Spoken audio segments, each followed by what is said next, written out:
आपण मगाशी तुझ्या ब्रेकबद्दल बोलत होतो. सई जेव्हा 10वी-12वीत होती तेव्हा तू पुन्हा एकदा करिअरमधनं ब्रेक घेतला होतास.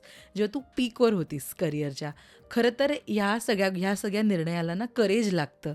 मला सांग की तुला कठीण वाटत होतं का असे निर्णय? का घर आणि सई ही तुझी प्रायमरी रिस्पॉन्सिबिलिटी आहे, हे ठाम या गोष्टीवर तू ठाम आहेस?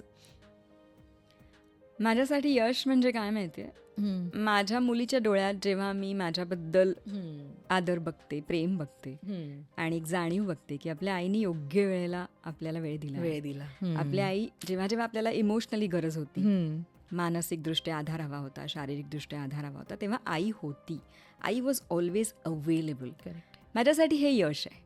हं. माझ्या मुलीच्या डोळ्यात बघते मी ते. ओके. आणि मग मला असं वाटतं, yes, I have done something right. हं, हं, हं. मला माहिती नाही मी किती चांगली पेरेंट आहे किंवा आई आहे, मला माहिती नाही, पण whenever I look at her, मला असं वाटतं की कुठेतरी मी काहीतरी चांगलं केलं आहे. हां, मी बरोबर केलं आहे. सो 10वी तिची 12वी होती तेव्हा 3 वर्ष, तेव्हा मी पूर्ण घरी होते. अभ्यास घेतलास?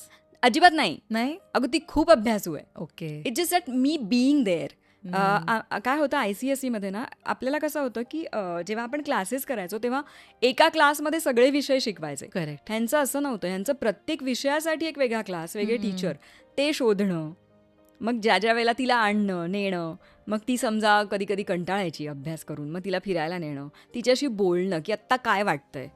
कधी कधी ती चिडून म्हणायची की ह्याचा मला 10वी नंतर काही उपयोग होणार आहे का मला पाठ करायचं आहे. पण ते शेवटी कसं आहे, मी म्हटलं तुला 10वी नंतर मार्कलिस्टचा उपयोग होणार आहे ना, पण या. तुला ज्या कॉलेजमध्ये ज्या क्षेत्रात ॲडमिशन हवी आहे त्यासाठी marklist is going to speak for you. So म्हणून करायचा आहे अभ्यास. मग जेव्हा जेव्हा तिला गरज होती तेव्हा मी होते.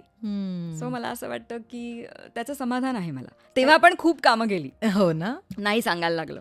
आणि आपल्याकडे इंडस्ट्रीत जरा नाही म्हटलं की आवडत नाही, करेक्ट. नकार नाही पचवता येत. बरोबर. त्यामुळे आमच्याबरोबर काम करायला नाही म्हणते, कोण समजते स्वतःला वगैरे, असंही मी ऐकलंय.